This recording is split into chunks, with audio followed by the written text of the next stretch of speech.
లక్ష పాడి రైతు కుటుంబాల సంస్థ కరీంనగర్ డైరీ. కరీంనగర్ డైరీ పాలు మరియు పాల పదార్థాలు ఆర్డర్ చేసిన వెంటనే మీ ఇంటి వద్దకే కరీంనగర్ డైరీ యాప్ ని డౌన్లోడ్ చేసుకోండి. ఈ రోజు కరీంనగర్ బీఆర్ఎస్ మైనారిటీ సెల్ ఆధ్వర్యంలో నేను మొహమ్మద్ జమీలుద్దీన్, మాజీ కోఆప్షన్ మెంబర్ జిల్లా పరిషత్ కరీంనగర్, నాతో పాటు మా బీఆర్ఎస్ పార్టీ కార్పొరేటర్లు అయినటువంటి గాదే రూపా శ్రీనివాస్ గారు, ముఖద్దర్ హుసేన్ అలీ గారు, షేక్ యూసుఫ్ గారు, అదేవిధంగా జమ్ము గారు, మైనార్టీ సెల్ అధ్యక్షులు షౌకత్ అలీ గారు, సెక్రటరీ వాజిద్ గారు, హజ్ కమిటీ మాజీ డైరెక్టర్ ఇర్ఫానుల్ హక్ గారు, సీనియర్ నాయకులు ఇఫ్తిఖార్ గారు, నయీం గారు, మేమందరం కలిసి ఈరోజు జిల్లా కలెక్టర్ గారికి, సిపి గారికి, అదేవిధంగా మున్సిపల్ కమిషనర్ గారికి వినతి పత్రాలు ఇవ్వడం జరిగింది.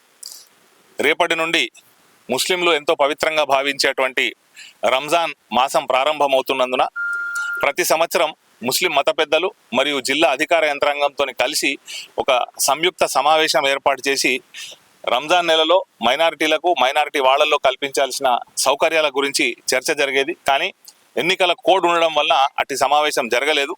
కావున ఈరోజు మేము జిల్లా కలెక్టర్ గారికి ఒక వినతి పత్రం ఇచ్చి అటువంటి సంయుక్త సమావేశాన్ని ఏర్పాటు చేయాలని చెప్పి కోరినాము. అదేవిధంగా సిపి గారిని కూడా ఎవరైతే రంజాన్ నెలలో పండ్లు అమ్ముకునే చిరు వ్యాపారులు ఉంటారో, హరీస్కు సంబంధించినటువంటి దుకాణాలు ఉంటాయో వారికి ఇబ్బంది కలగకుండా, అదేవిధంగా సాయంత్రం సమయంలో 2 నమాజులు చాలా తక్కువ సమయంలో ఉంటాయి, అసర్ అండ్ మగ్రిబ్ నమాజ్ కాబట్టి అదే సమయంలో ఉపవాసం వదిలిపెట్టే టైం కూడా ఉంటుంది కాబట్టి ఆ సమయంలో ట్రాఫిక్కు ఇబ్బంది కలగకుండా కూడా తగిన చర్యలు తీసుకోవాలని చెప్పి కోరడం జరిగింది.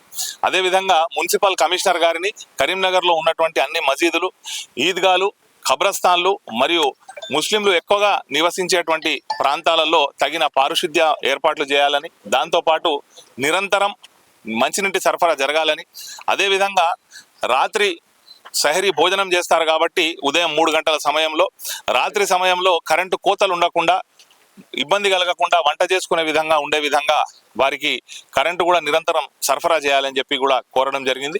దానికి సానుకూలంగా స్పందించినటువంటి జిల్లా అధికార యంత్రాంగం అంతా కూడా అతి త్వరలో 2-3 రోజుల్లో ఒక ముస్లిం మత పెద్దలు మరియు జిల్లా యంత్రాంగంతో ఒక సంయుక్త సమావేశాన్ని ఏర్పాటు చేసి ముస్లింలకు సంబంధించినటువంటి ఎలాంటి ఇబ్బందులు కలగకుండా, అదేవిధంగా రంజాన్ పండుగ సందర్భంగా కూడా ఈద్గాల వద్ద, మసీదుల వద్ద బ్లీచింగ్ పౌడర్ చల్లడం కానీ, వారికి టెంట్లు, కార్పెట్లు, మైక్ సెట్లు ఏర్పాటు చేయడం కానీ, ఆ నమాజ్ సమయంలో ట్రాఫిక్ ఇబ్బంది కలగకుండా చూడడం కానీ ఇవన్నీ కూడా చేస్తామని చెప్పి వాళ్ళు హామీ ఇచ్చినారు.